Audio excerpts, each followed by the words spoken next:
Well, hello and welcome, and thank you for joining with me again as we continue through our morning devotionals. We've been spending the last week going through 1 Timothy chapter 3, looking at verses 1 through 4, where Paul basically outlines the characteristics of people in the end times. It's kind of a unique passage because unlike so many prophetic predictions that Paul gives, he doesn't talk about so much what's happening in the geopolitical world, but rather he focuses upon what people are going to be like.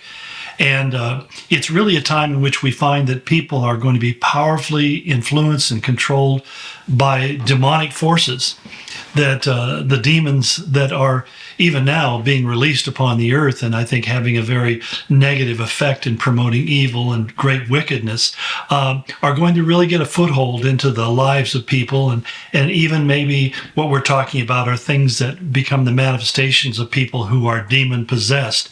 At the very least, we would say they're people who are suffering from demon oppression. What's the difference between the two? Well, many people come under a tremendous spiritual influence so that they're pressed upon by demonic spirits and drawn in and enticed into following them. At some point, those same demons will really move into that person and literally take up residence inside of them. And at that point, the person is possessed by the demonic force. It's really interesting. It's kind of like the exact opposite of what happens when we get saved. The Holy Spirit comes into us and fills us and begins to move through us as well as move in us, and has an increasingly controlling influence over our life. But as a Christian, God honors my will. And so he won't violate my will. If I don't want to follow God, he won't make me obey him and do what he wants. But he invites me out of love and concern for my welfare to do that. So we choose to obey. Satan does something very similar when he possesses a person. He enters into them and he takes control of them, and he violates their will. He ignores their will and he does what he wants. And it's really, as I've talked with people who have come out of demon possession and come to Christ, they said it was almost like this other person was looking through the lens of their eyes and forcing them to do things that they didn't want to do. There's a movie that was put out not too long ago that I think really the best job I've ever seen of coming close to capturing the whole idea of demon possession and the dynamics around it. It's called Nefarious. If you haven't seen it, I'm sure you can track it down someplace. I don't know if it's still in the theaters or not. It didn't do as well in the theaters as I thought it should be.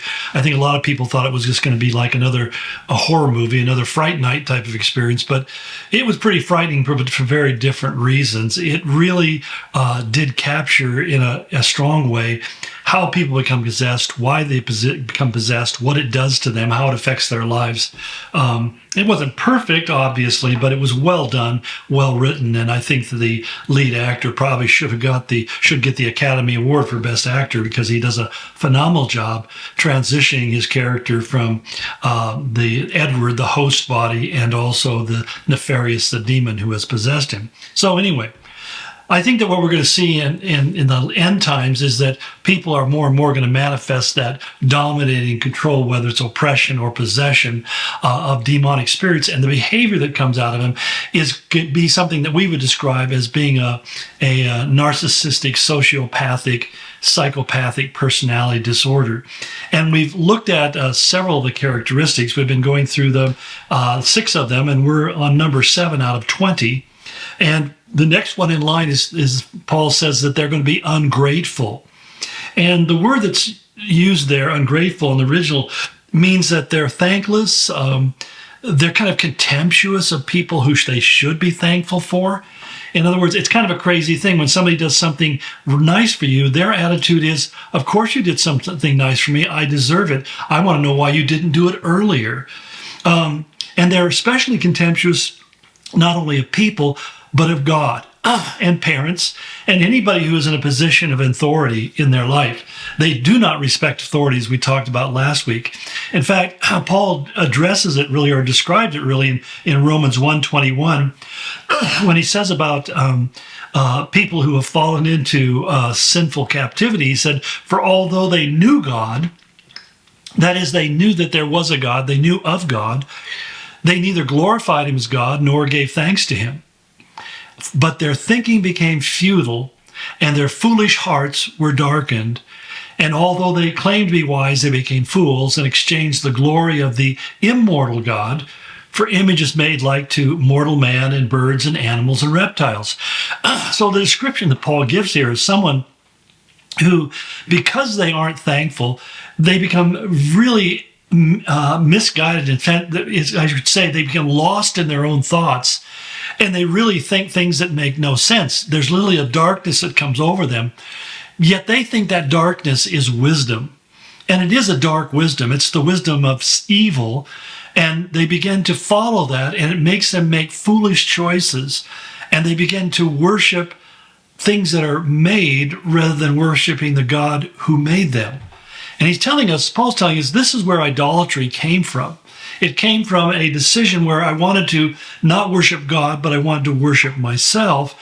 And so that when you look at what people did in making of their idols, they created images of things that they thought depicted their most base desires, something that would accomplish for them what they wanted. But they always ended up reflecting something from the created world.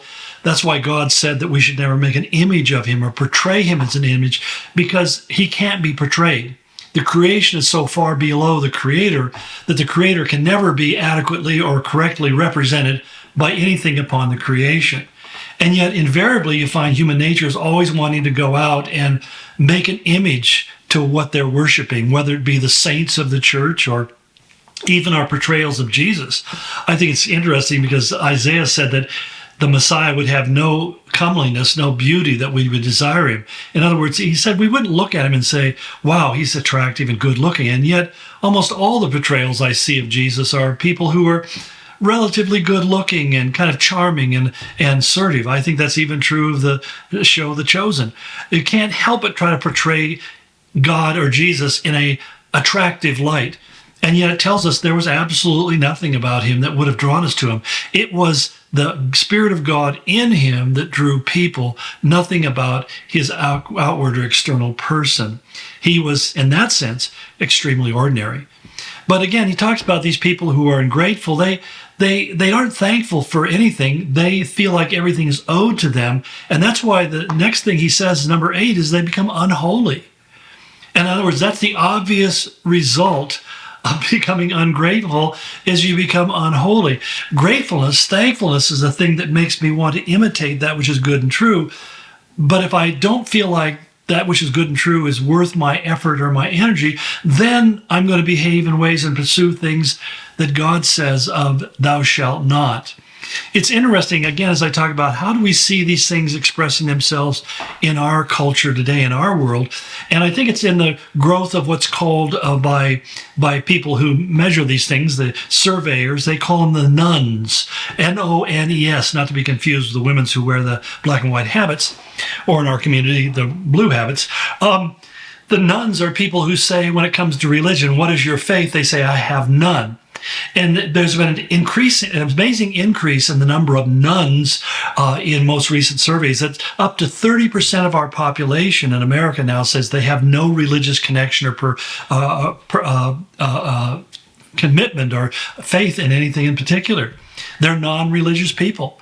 And it's interesting because what you find is that many of these people have left what was traditionally called the evangelicalism of America. The number of evangelicals has shrunk dramatically. The Southern Baptist Convention says that they've lost over 1 million members. And it's really because we had a lot of people who were part of the church who weren't part of Christ. They weren't Christians. They followed the tradition. It was kind of culturally in to be an evangelical. I mean, after all, Bill Clinton was an evangelical, and so was Jimmy Carter, and so was President Reagan, and all these different people. The Bushes claim to be evangelical Christians, and whether they are or not, I have no firm or personal knowledge. But the whole point is that it was kind of the in thing to do, and even politicians wanted to let their faith be known. Now we have a generation where they don't want to let their faith be known.